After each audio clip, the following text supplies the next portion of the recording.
Não, meu nome é Renata, eu faço parte da equipe de hotéis do Departamento de Capital Markets da CBRE aqui no Brasil. Hoje a gente vai conversar um pouquinho sobre o mercado de hotéis, o que tem acontecido esses últimos meses, nesse cenário inédito, né, nas nossas vidas, nas nossas histórias.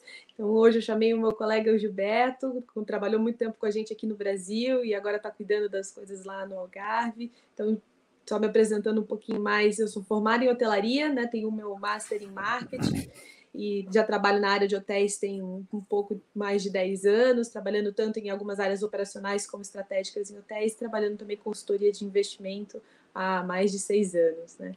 Gilberto, por favor.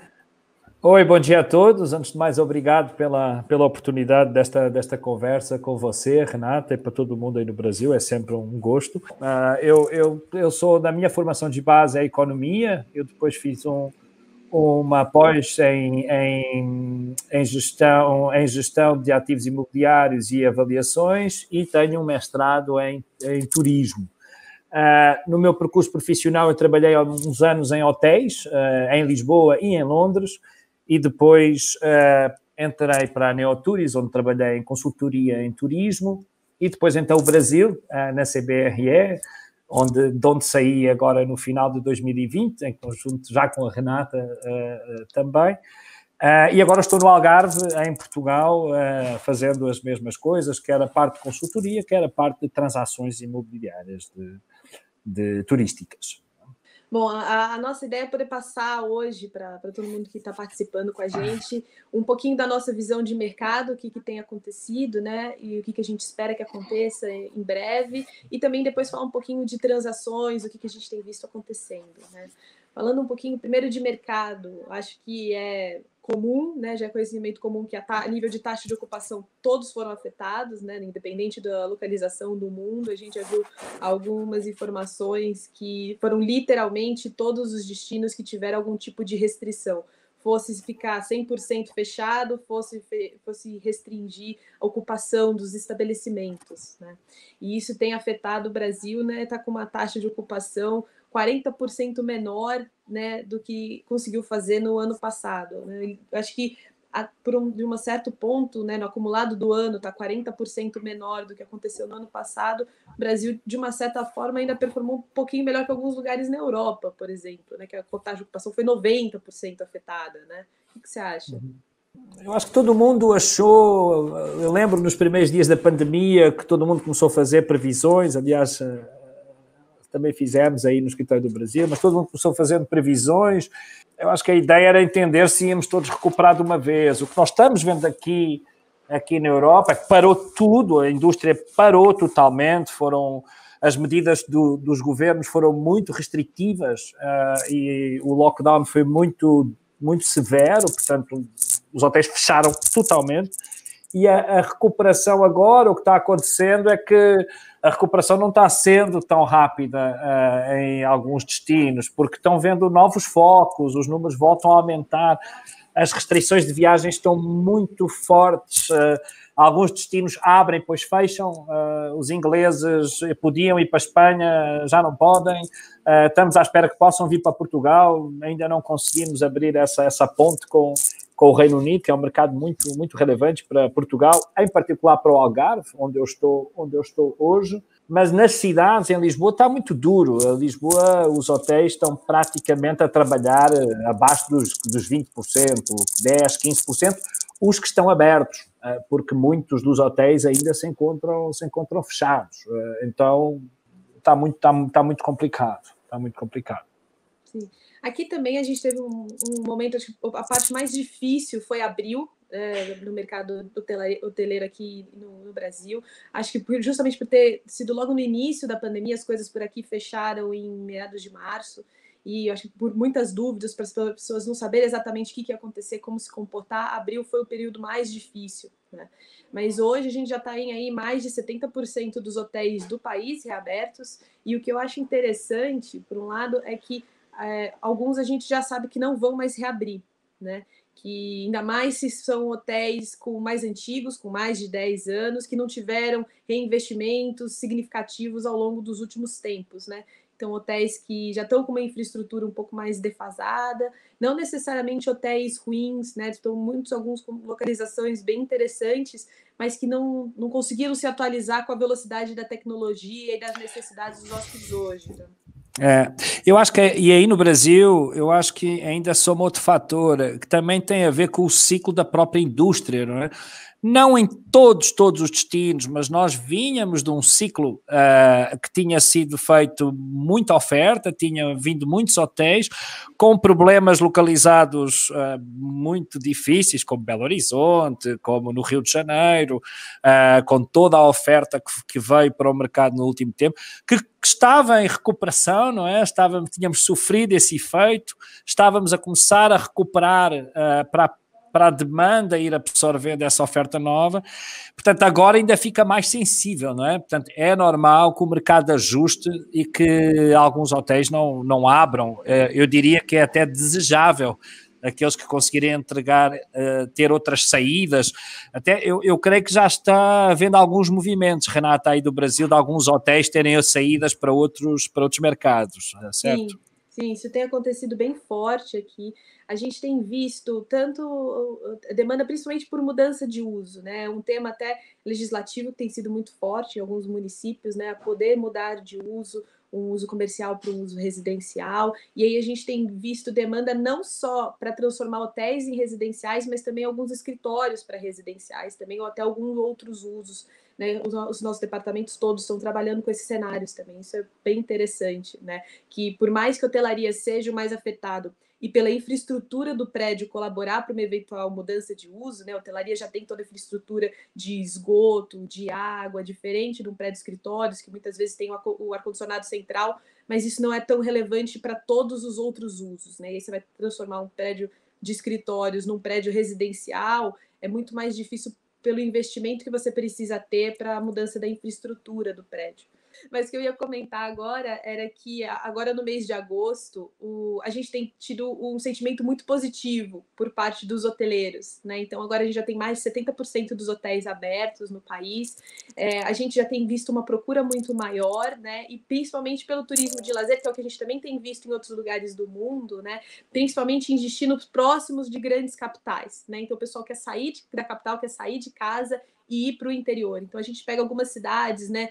Búzios, que reabriu agora no início de agosto, Ilhabela, Campos do Jordão, né? Todas essas cidades são próximas de grandes capitais e a gente tem visto não só dos nossos próprios clientes, né? Mas também o mercado de uma forma geral, falando isso, demanda para esses hotéis tem crescido muito e mesmo tendo uma restrição municipal de só pode operar com 50% do empreendimento, só pode operar com 70% do empreendimento, todos os hotéis alcançam essas marcas, ou muito próximo dessas marcas. Então, eles estão conseguindo ter aí bons movimentos e não sofrendo muito com o preço, porque eles estão conseguindo aproveitar essa demanda.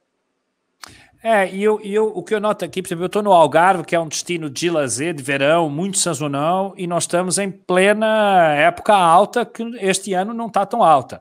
É mercado doméstico, não há mercado internacional, afetou muito as operações, mas o mercado doméstico conseguiu substituir e conseguiu dar aqui algum equilíbrio a alguns mercados, a alguns hotéis, especialmente lá está, os bons ativos. O que é que nós estamos vendo que é muito interessante?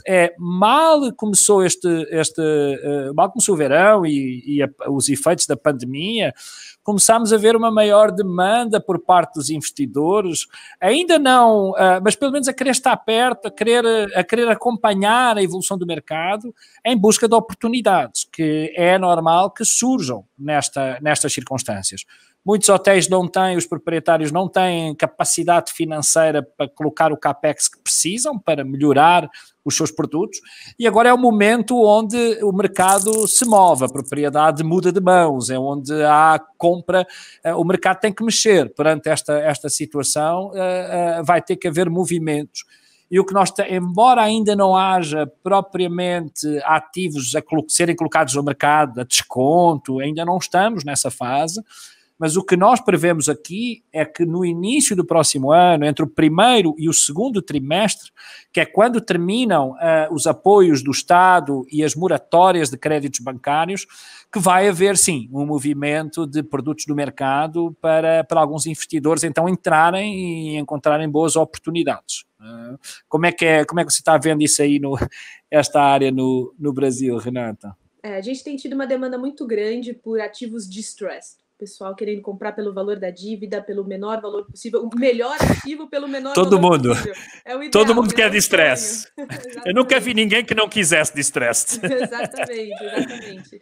E a gente tem visto que isso não tem acontecido com tanta frequência aqui, né? A gente tem visto a demanda por sale e leaseback de hotéis, pessoal querendo muito tipos de ativo que tenham uma renda garantida para diminuir os riscos, né? E aqui no Brasil é muito forte, principalmente contratos de operação, e hoje a gente tem visto crescer muito a demanda por franquias, né? As próprias operadoras fazendo os esforços para crescerem as operações de franquias deles, ou parcerias para utilizações de canais de vendas, coisas nesse sentido, né? Para diminuir os riscos para as duas partes. E isso eu acho que é um movimento saudável do mercado nessa fase atual, né? E é uma possibilidade de... O mercado hoteleiro é principalmente operado, teve grandes investimentos por famílias, né? E não necessariamente todas essas famílias são investidores profissionais e tiveram uma estratégia de investimento focada no desenvolvimento desse tipo de negócio. Então, hoje a gente tem visto todas elas se profissionalizando e focando em determinadas estratégias de negócios para poder crescer uma área, né? Aqui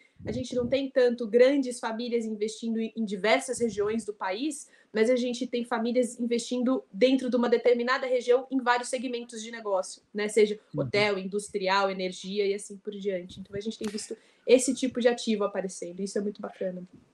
Isso é interessante, que a CBRE aqui em Portugal ou no Algarve ou a CBRE no Brasil, a gente presta o mesmo tipo de serviço, claro que com as adaptações de cada um, e nesta fase o que nós estamos sentindo aqui que vai ser necessário também é que muitos dos proprietários vão ter que olhar, o sale and leaseback é uma saída muito evidente, não é? Que é conseguir fazer esse encaixe financeiro para passar esta fase, para reestruturar o produto. Estamos vendo também alguns proprietários pensando em eventualmente colocar marca, não é? A marca traz uma credibilidade, já fizemos vários processos desses no Brasil, muito, muito interessantes, de captar uma marca para, mantendo muitas vezes até a gestão, se for um modelo de franchising, e claro, a própria venda do ativo, que muitas vezes nós temos sentido investidor estrangeiro, por exemplo, também olhando ativos Trophy Asset também. Ainda esta semana fomos mostrar aqui alguns ativos Trophy Asset em Lisboa e no Algarve, de investidores americanos que estão olhando. Lá está, esta fase é uma fase em que uns choram e outros vendem lenços, não é? É uma fase de oportunidades também e que muita gente já se está movimentando no mercado. Isso.